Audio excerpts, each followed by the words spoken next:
नमस्कार, मैं हूं दिव्या और आप देख रहे हैं अलर्ट राजस्थान न्यूज। यदि आपने हमारा चैनल सब्सक्राइब नहीं किया है तो आज ही सब्सक्राइब कर लें और बेल आइकन जरूर क्लिक करें। आइए रुक करते हैं आज की हेडलाइंस की ओर।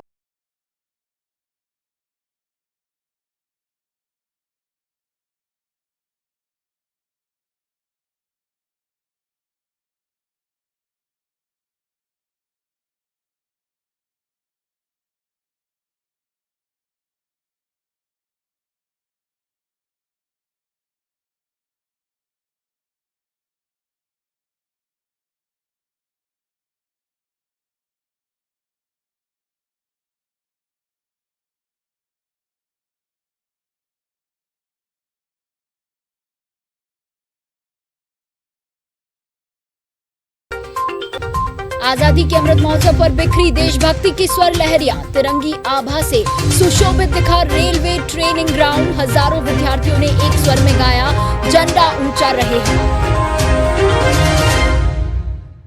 अब खबरें विस्तार से।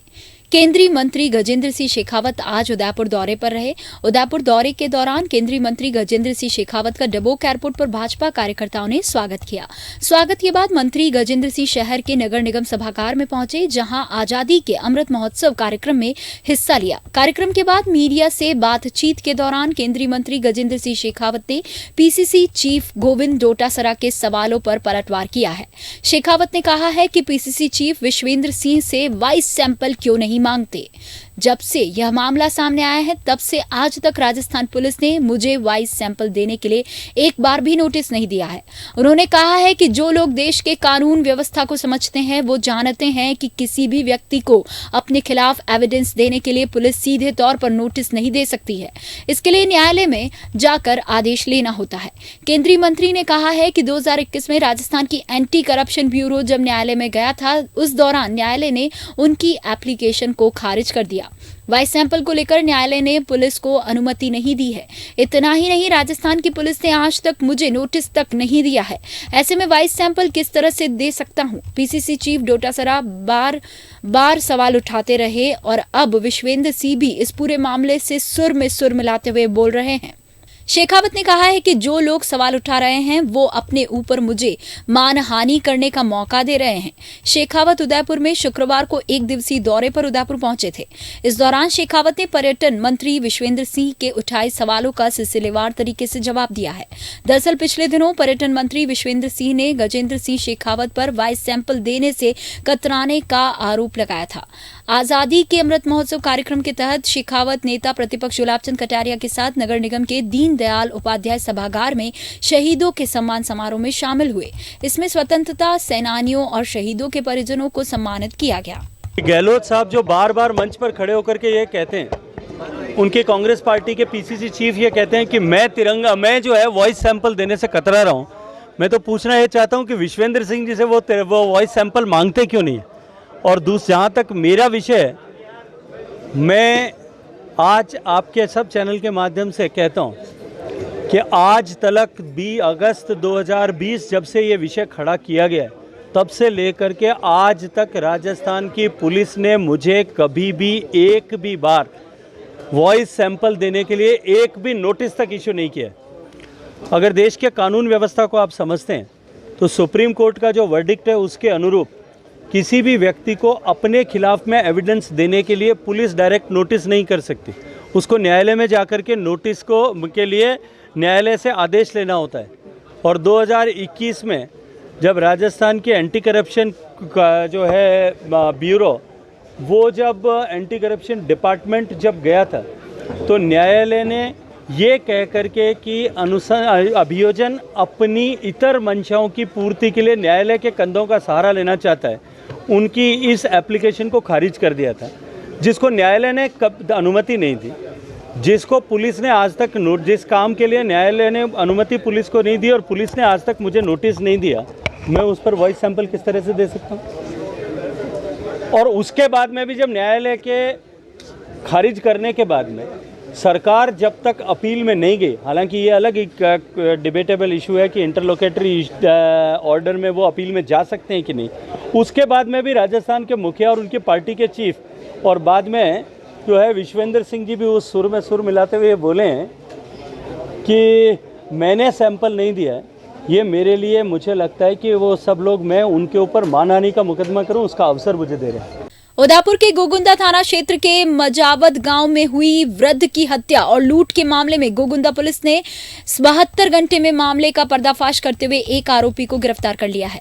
8 अगस्त को मजावत गांव में भागू बाई नाम की महिला की हत्या कर दी गई थी और उसकी लाश घर में पड़ी हुई थी। इस मौके पर पुलिस ने जांच पड़ताल की तो सामने आया कि पड़ोस में ही रहने वाले मुकेश पिता रतनलाल सुथार उम्र 23 वर्ष ने महिला की हत्या कर दी थी। एडिशनल एसपी ग्रामीण कुंदन ने बताया कि आरोपी मुकेश काफी समय से आर्थिक तंगी से गुजर रहा था और किसी कारण से उसने जमीन भी गिरवी रखी थी और महंगे शौक होने के कारण वहां आर्थिक स्थिति सही नहीं होने से उसने पड़ोसी बुजुर्ग महिला की घर में हत्या कर दी। पुलिस जांच पड़ताल में सामने आया कि आरोपी महिला हत्या के बाद जेवरात लेकर फरार हो गया। पुलिस ने अलग अलग सूत्रों से जानकारी जुटाकर अहमदाबाद से गिरफ्तार किया है, जो अहमदाबाद में जेवरात बेचने की कोशिश कर रहा था, जहां उसने वारदात को अंजाम देना स्वीकार किया है। पुलिस ने आरोपी से लूटे गए जेवरात भी बरामद कर लिए हैं और उसे जहां से न्यायालय में पेश किया है उसे वहीं से रिमांड पर सौंप दिया गया। दिनांक 8 अगस्त को शाम को 6 बजे गोगुंदा थाने पर सूचना मिलेगी। एक मजावत गांव है जहां पे एक 70 वर्षीय वृद्ध महिला है जिसकी डेड बॉडी घर पे पड़ी हुई है। इस सूचना पर पुलिस तुरंत रस करके मौके पर पहुंची। हालात उच्च अधिकारी को निवेदन किया गया तो मैं और सीओ साहब भी मौके पर पहुंचे। घटनास्थल का निरीक्षण किया गया तो और वहाँ पे डॉग स्क्वाड और एफएसएल क्लू टीम बुलाई गई और मौके से अहम सबूत वगैरह इकट्ठा किए गए। उसके बाद घटना मृतक एक वृद्ध महिला जो कि अकेले रहती थी, गंभीरता को देखते हुए श्रीमान पुलिस अधीक्षक द्वारा एक स्पेशल टीम का गठन किया गया, जिसमें टीम द्वारा मुखबिर मामूर किए गए तथा अहम सबूतों के आधार पर मृतका के घर के पड़ोस में ही रहने वाले एक 23 वर्षीय युवक, जिसका नाम मुकेश सुथार है, वो हमारे शक के दायरे में आया। फिर हमने तकनीकी अनुसंधान व हमारे अनुसंधान द्वारा उसको ज़ीरो इन किया, वो उसको अरेस्ट किया। इसमें मुकेश जो है नवयुवक होने के नाते लेविस लाइफस्टाइल का आदी था और उसके पुराने हिस्ट्री भी यही रही है कि उसने बुलेट वगैरह ले रखी जो गिरवी रख रखी है। उसने अपनी ज़मीन भी गिरवी रख के लोन ले रखे हैं और उसका कोई परमानेंट इनकम का कोई सोर्स नहीं था। इसके चलते वो आर्थिक तंगी से भी गुजर रहा था।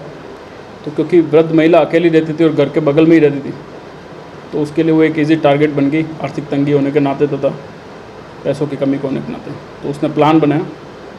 फिर 8 तारीख को उसने, जब वो वृद्ध महिला घर पे अकेली थी, तो उस पर अटैक किया। उसका गला घोट के उसकी मृत्यु कर दी गई और फिर उसके बाद वो उसके कान से तथा गले से जेवरात व पेड़ से कड़े निकाल के वहाँ से फरार हो गया। उसका नाइट स्टे वहाँ गोगुंदा में, फिर उसके बाद उदयपुर रहा वो, तब उसके बाद वो अहमदाबाद भाग गया। उसके बाद हमने हमारी साइबर टीम की मदद से तथा मुखबिरों की मदद से अहमदाबाद स्पेशल टीम भेजी, उसको डिटेन किया गया। उससे हमने जो उसने घटना करने के पश्चात जो जेवरात अपने साथ लेके गया तो बरामद कर लिए। कुछ जेवरात हमें और बरामद करने हैं, उस संबंध में अनुसंधान चल रहा है। उदयपुर जिले के फलासिया पंचायत समिति मुख्यालय में 12 अगस्त 2022 को राज्य सरकार के निर्देशानुसार महात्मा गांधी राजकीय विद्यालय फलासिया में ब्लॉक स्तरीय आजादी का अमृत महोत्सव कार्यक्रम का आयोजन किया गया, जिसमें विभागीय निर्देशानुसार निर्धारित क्रमबद्ध तरीके से राष्ट्रभक्ति से परिपूर्ण गीतों का सामूहिक गायन किया गया। उक्त कार्यक्रम में विद्यार्थी, शिक्षक, अभिभावक एवं अतिथियों को मिलाकर लगभग 715 लोगों द्वारा गायन कार्यक्रम में सहभागिता दी गई। प्रधानाचार्य सुनील जैन ने बताया कि कार्यक्रम में अध्यक्ष फलासिया मुख्य ब्लॉक शिक्षा अधिकारी श्री लालू राम गरासिया, मुख्य अतिथि फलासिया पंचायत समिति प्रधान श्री शंभूलाल कसोटा, अति विशिष्ट अतिथि विकास अधिकारी श्री अशोक डिंडोर, विशिष्ट अतिथि फलासिया उप सरपंच श्री रमेश पटेल एवं अति मुख्य ब्लॉक शिक्षा अधिकारी बाल गोपाल शर्मा एवं ब्लॉक कार्यक्रम के श्री फिरोज खान तथा सुरेंद्र शर्मा उपस्थित रहे। कार्यक्रम में समस्त शिक्षकों, विद्यार्थियों, अतिथियों द्वारा सामूहिक रूप से जोश के साथ लयबद्ध तरीके से समस्त गीतों का गायन कर राज्य सरकार के वर्ल्ड रिकॉर्ड कार्यक्रम में सहभागिता प्रदान की गई। कार्यक्रम का संचालन प्रधानाध्यापक प्रवीण शर्मा द्वारा किया गया एवं धन्यवाद ज्ञापन प्रधानाचार्य सुनील जैन द्वारा किया गया। साथ ही आज के दिन ब्लॉक फलासिया के समस्त राजकीय एवं निजी विद्यालयों में आजादी के अमृत महोत्सव का आयोजन किया गया, जिसमें बहुत बड़ी संख्या में विद्यार्थियों, शिक्षकों एवं अभिभावकों ने भाग लेकर कार्यक्रम को सफल बनाया। प्रदेश में 26 अगस्त को छात्र संघ चुनाव है। ऐसे में विभिन्न विश्वविद्यालयों में प्रवेश की प्रक्रिया शुरू हो गई है। शुक्रवार को विश्वविद्यालय के कला महाविद्यालय में प्रथम वर्ष की काउंसलिंग शुरू की गई, जो 3 दिन तक चलेगी। कला महाविद्यालय के डीन CR सुथार ने बताया है कि 3 दिन तक काउंसलिंग चलेगी, जिसमें BA प्रथम वर्ष के प्रवेश प्रक्रिया शुरू हो गई है और विभिन्न प्रक्रियाओं के तहत एडमिशन हो रहे हैं। वहीं चुनाव को लेकर कॉलेज के बाहर छात्र नेताओं में भी बड़ा उत्साह दिख रहा है। छात्र नेता अलग अलग टेंट लगाकर छात्रों को रिझा रहे हैं और उनकी मदद करते दिख रहे हैं। आज विश्वविद्यालय सामाजिक विज्ञान एवं मानविकी महाविद्यालय में प्रथम वर्ष की काउंसलिंग रखी गई थी, जो 12, 13 और 14 को चलेगी, 3 दिन चलेगी। यद्यपि पहले ये 4 दिन हुआ करती थी, लेकिन समय अभाव के कारण हमने इसको 3 दिन तक सीमित किया है। आज जो है लगभग 500 बच्चों को, जो मेरिट में सबसे ऊपर थे, उसके साथ में जो आउटराइट एडमिशन थे, जो फिजिकली और अदरवाइज हैंडीकैप थे, उन बच्चों को भी हमने आज बुलाया था। कुल मिला के आज 500 बच्चों के आवेदनों पर विचार किया गया है। इसमें लगभग आज 250 बच्चों के होने की फीस जमा होने की संभावना है। बाकी बच्चों को कल बुलाएंगे और उससे आगे तीसरे दिन जो बच जाएंगे। और यदि कोई ऐसा ग्रीवांस रहता है कि बच्चे कोई सीटें रह जाती है और है, तो हम 16 तारीख को उन एप्लीकेशन पे भी विचार करने की सोच रहे हैं। लगभग 4-5 सब्जेक्ट के ऑनर्स की सीटें फुल हो गई है, जनरल की सीटें फुल हो गई है। ST, SC और BC की कैटेगरी की बची हुई है। इसमें समाजशास्त्र है, इंग्लिश है, पॉलिटिकल साइंस है, अर्थशास्त्र, ये ऑनर्स की सीटें भर चुकी है जनरल की। बाकी सीटें हर वर्ष की तरह, जैसे ST, SC कैटेगरी में कुछ सीटें बच जाती है, उनको हम 16 को भी अवसर देंगे। लेकिन उसके बाद नहीं होता है तो हम 28 के बाद किसी भी एडमिशन पे विचार करेंगे, जो चुनाव और होने के बाद, क्योंकि हमें 16 तक ये लिस्ट फाइनल करनी है। इसलिए हम अभी की प्रक्रिया 16 तक ही चलाएंगे और शांतिपूर्ण रूप से सारा कार्यक्रम हो रहा है। प्रवेश प्रक्रिया में पेरेंट्स साथ आ रहे हैं और उनके सभी के सुव्यवस्थित रूप से यहाँ प्रवेश करने की प्रक्रिया की जा रही है। किसी तरह का व्यवधान नहीं है। कानून और व्यवस्था भी पूर्णतः चुस्त दुरुस्त है। हमें जिला प्रशासन से, पुलिस प्रशासन से सहयोग पूर्णतः प्राप्त हो रहा है और हमारी टीम भी, जो विभिन्न टीमें हैं, वो अपना कर्तव्य सही ढंग से निभा पा रही है। स्वतंत्रता दिवस की 75वीं वर्षगांठ के उपलक्ष्य में आयोजित आजादी के अमृत महोत्सव के तहत हर घर तिरंगा कार्यक्रम के दौरान शुक्रवार को सामूहिक देशभक्ति गीत गायन कार्यक्रम का भव्य आयोजन किया गया। राज्य सरकार के निर्देशानुसार उदयपुर के जिला मुख्यालय पर आयोजित इस विशाल कार्यक्रम का साक्षी बना रेलवे ट्रेनिंग ग्राउंड। तिरंगी आभा से सुशोभित इस मैदान में हजारों युवाओं ने एक सुर में 16 मिनट की अवधि में विभिन्न देशभक्ति गीतों का गायन कर राष्ट्रभक्ति का अनूठा परिचय दिया।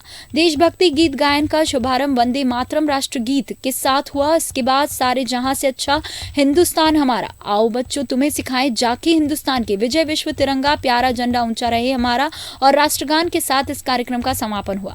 कार्यक्रम का शुभारंभ पूर्व सांसद रघुवीर सिंह मीणा, संभागीय आयुक्त राजेंद्र भट्ट व जिला कलेक्टर ताराचंद मीणा ने किया। इस अवसर पर जिला पुलिस अधीक्षक विकास शर्मा, जिला परिषद CEO मयंक मनीष, अतिरिक्त कलेक्टर प्रशासन OP बुनकर, महात्मा गांधी जीवन दर्शन समिति के जिला आयोजक पंकज शर्मा, समाज सेवी लक्ष्मी नारायण पांड्या, विवेक कटारा, ACEO विनय पाठक सहित विभिन्न पार्षदगण व अन्य गणमान्य मौजूद रहे। कार्यक्रम को सफल बनाने में शिक्षा विभाग के संयुक्त निदेशक एंजेलिका पलात, मुख्य जिला शिक्षा अधिकारी पुष्पेंद्र शर्मा, जिला शिक्षा अधिकारी वीरेंद्र यादव, जिला खेल अधिकारी शकील हुसैन, रेजिडेंसी प्राचार्य श्रीमती रंजना मिश्रा सहित विभिन्न विद्यालयों के संस्था प्रधान, शारीरिक शिक्षक, अन्य स्टाफ सदस्य हजारों की संख्या में आए। निजी व राजकीय विद्यालय के विद्यार्थियों की अहम भूमिका रही। जिला कलेक्टर ताराचंद मीणा के निर्देशन में जिला मुख्यालय पर कलेक्ट्रेट परिसर में भी कार्यक्रम आयोजित किया गया। इस अवसर पर ADM प्रशासन OP बुनकर व ACEO विनय पाठक की उपस्थिति में विभिन्न विभागों के अधिकारियों व कार्मिकों ने देशभक्ति गीत का गायन किया। वहीं जिले भर में विभिन्न उपखंड व ब्लॉक स्तर पर भी कार्यक्रम आयोजित हुए। हर घर तिरंगा अभियान के तहत शुक्रवार को उदयपुर बार एसोसिएशन की ओर से कोर्ट परिसर में तिरंगा वितरण कार्यक्रम का आयोजन किया गया। इस कार्यक्रम में अधिवक्ताओं के साथ में न्यायिक अधिकारीगण और कोर्ट परिसर में नौकरी करने वाली कर्मचारियों ने भाग लिया। बार एसोसिएशन के अध्यक्ष गिरजा शंकर मेहता ने बताया कि देश के यशस्वी प्रधानमंत्री नरेंद्र मोदी के हर घर तिरंगा के अभियान के तहत बार एसोसिएशन उदयपुर की ओर से कोर्ट परिसर में लगभग 1000 से भी अधिक तिरंगे का वितरण किया गया है। इस कार्यक्रम के माध्यम से यह संदेश भी दिया गया है कि अपने घर ले जाकर तिरंगा फहराएंगे। साथ ही बताया कि देश के तिरंगे के प्रति जनता को जागरूक करना, साथ ही युवाओं में देश के प्रति प्रेम पैदा करना और युवा देश के तिरंगे का सम्मान करे, ये सभी संदेश दिए गए। बार एसोसिएशन की तरफ से आज हमारे अमृत महोत्सव के तहत तिरंगा वितरण का कार्यक्रम रखा गया। इसमें माननीय लेबर कोर्ट जज साहब, आज के हमारे डीजे साहब, सीजेम साहब, एडीआर साहब और काफ़ी जजेस और बहुसंख्यक अधिवक्तागण उपस्थित हुए। हम लोगों ने 1000 झंडे वितरण किए हैं। इसके साथ ही अभी और भी झंडे मंगाए गए हैं जो हम लोगों को वितरण करेंगे। आम लोगों के लिए भी हम वितरण कर रहे हैं। हमारे देश के प्रधानमंत्री जी ने इस बार विशेष व्यवस्था की है कि हम लोग हमारे घरों पर 24 घंटे इस झंडे का आहरण कर सकते हैं। इसी के तहत हम लोग ये झंडे वितरण कर रहे हैं। हमारा धर्म, जाति, समाज, इस सब के ध्वज हो सकते हैं, लेकिन हमारा जो तिरंगा है ये सबसे ऊपर है और सबसे ऊपर रहना चाहिए। इसी लक्ष्य को लेकर के हमने तिरंगा वितरण किया है।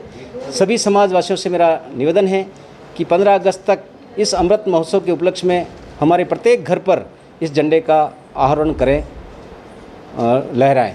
धन्यवाद। उदयपुर शहर के पुरोहितों के मादड़ी इलाके में आयड़ नदी में एक अज्ञात व्यक्ति की लाश तैरती हुई क्षेत्रवासियों ने देखी, जिसकी जानकारी क्षेत्रवासियों ने क्षेत्र के पार्षद कमल मेहता को दी, जिस पर मेहता ने इसकी जानकारी नागरिक सुरक्षा के उप नियंत्रक पर्वत सिंह चंडावत को दी।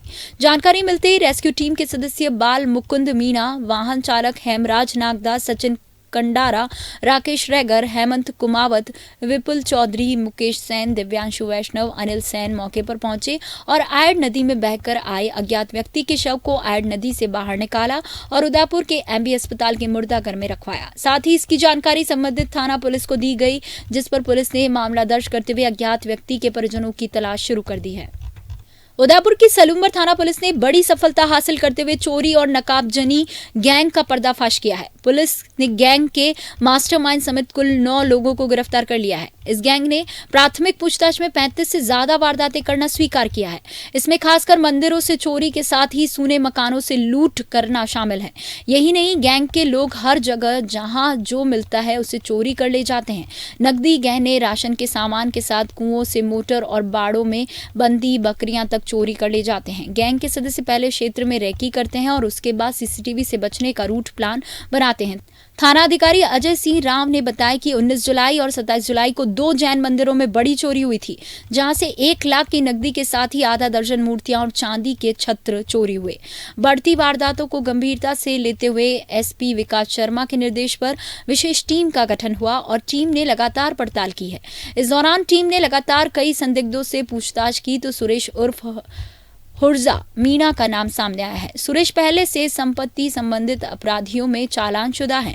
इस पर टीम ने गिंगला, लसाड़िया, कोराबड़, उदयपुर, खेरवाड़ा, डूंगरपुर, हिम्मतनगर, अहमदाबाद, सूरत, मुंबई और बेंगलुरु में काफी जगह तलाश कर आरोपियों को पकड़ा। पुलिस ने गावड़ापाल, जेलावत फला निवासी सुरेश पिता देवा मीणा, सोहन उर्फ सोमिया, धन्ना उर्फ धनराज, लालू राम उर्फ नाका प्रभु उर्फ गोता, राजू उर्फ राजिया, रतिया उर्फ रतनलाल, दिनेश उर्फ नगा मीणा और नरेश पिता गोता को गिरफ्तार किया है। वहीं हरीश पिता गेबा मीणा, प्रदीप उर्फ पदा पिता मानाराम ललिया उर्फ लालका पिता दोला और शिविया उर्फ शंभू सिंह पिता जोरावर सिंह पुलिस पकड़ से दूर हैं। आरोपियों ने पूछताछ में सलुम्बर समेत गिंगला, जल्लारा, सराड़ा और सेमारी थाना क्षेत्रों के गांवों में 35 वारदातें करना स्वीकार किया है।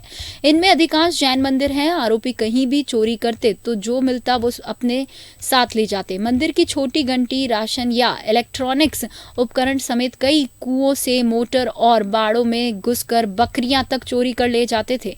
गैंग के सभी सदस्य 19 साल से 24 साल की उम्र के हैं। थाना अधिकारी राम ने बताया कि आरोपी बेहद शातिर हैं। कोई भी सदस्य मोबाइल का इस्तेमाल नहीं करता है। पहले किसी भी घटनास्थल की दिन में जाकर रेकी करते हैं, उसके बाद सीसीटीवी से बचकर चोरी का रूट प्लान बनाते हैं। इसके बाद पैदल जाकर रात में ताले तोड़कर चोरियां करते हैं। घटनास्थल से थोड़ा दूर ही यह लोग बाइक खड़ी करते हैं और बाद में जंगलों के रास्ते यह फरार हो जाते हैं। आरोपियों से पूछताछ कर चोरी के माल को जल्द बरामद किया जाएगा और भी कई वारदातों का खुलासा हो सकता है। गैंग के 4 सदस्य पकड़े जाने बाकी हैं। थाना सलूबर क्षेत्र व आसपास के थाना क्षेत्रों में चोरी नकबजनी की वारदातें, जो अधिकतर वारदातें जैन मंदिरों में और हिंदू मंदिरों में और सुन्नी मकानों को टारगेट कर काफ़ी समय से वारदातें की जा रही थी। इन वारदातों की गंभीरता को देखते हुए श्रीमान एसपी साहब फिका शर्मा जिला उदयपुर द्वारा निर्देश प्राप्त हुए। तो इसमें सीओ साहब सलूम्बर श्री सुधा जी पालावत के सुपरविजन में व मुकेश जी सांकला अतिरिक्त पुलिस अधीक्षक ग्रामीण के निर्देशन में थाना जहाँ पर एक टीम गठित की गई। टीम द्वारा अथक प्रयास करने के बाद में कुछ संदिग्धों को हमने राउंड अप किया और उनसे पूछताछ की। पूछताछ में जावत जैन मंदिर, जो उसके अंदर मूर्तियाँ वगैरह चोरी हुई थी, चित्र वगैरह चोरी हुए थे, सेरिया का जैन मंदिर है, उसके बाद में ओडवाड़िया में गतौड़ जी का मंदिर है और पूर्ण में चारभुजा मंदिर। इसके बाद में देवगांव के अंदर भी 2 मूर्तियों को टारगेट किया गया और इस दौरान उन्होंने करीब 35 वारदातों का अंजाम दिया है। तो हमने आज जावत जैन मंदिर में और सेरिया जैन मंदिर में जावत जैन मंदिर मामले में 5 लोगों को गिरफ्तार किया है और सेरिया वाले में 4 गिरफ्तार किया है। यही व्यक्ति कॉमन रूप से मंदिरों में जाकर चोरियां करते हैं और कुल 13 व्यक्ति इन वारदातों में संलिप्त रहे हैं और कुछ और घटनाओं में भी कुछ नाम सामने आ रहे हैं। तो हम इनसे सबसे अनुसंधान कर रहे हैं। तो आज इनको गिरफ्तार कर हम पीसी रिमांड प्राप्त कर अग्रिम कार्रवाई करेंगे। कितने थानों के हैं? ये करीब जलारा थाना का क्षेत्र में भी उन्होंने चोरियाँ की है, लसाड़िया में की है, गिंगला में की है। इनके द्वारा सेमारी, सराड़ा और सलूम्बर थाना क्षेत्र की वारदातें सामने आई है अभी और उनसे अनुसंधान किया जा रहा है। आइए चलते चलते एक बार फिर नजर डालते हैं आज की हेडलाइंस की ओर।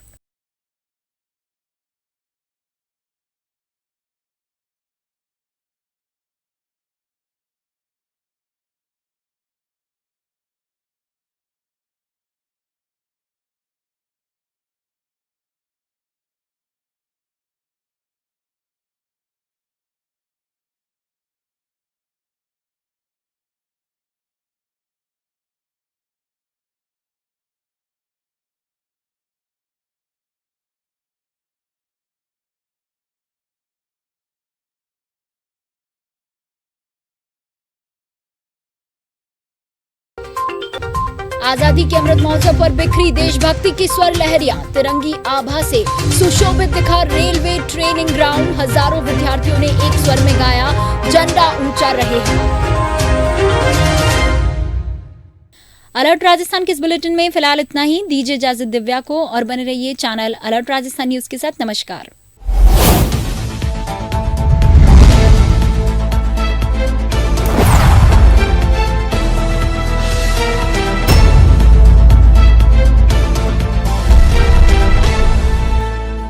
झीलों के शहर उदयपुर में प्रॉपर्टी खरीदना और बेचना हुआ अब आसान। शहर और आसपास के क्षेत्र में प्रॉपर्टी खरीदने व बेचने के लिए संपर्क करें गणपति प्रॉपर्टीज, नाहर, मंगरा।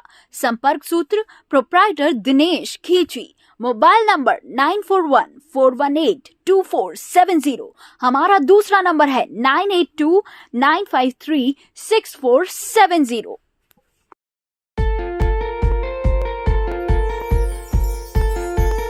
विश्व प्रसिद्ध झीलों की नगरी उदयपुर में स्थित श्री राम उच्च माध्यमिक विद्यालय गोकुलपुरा आयड़ की पहचान श्रेष्ठ शिक्षण पद्धति से है।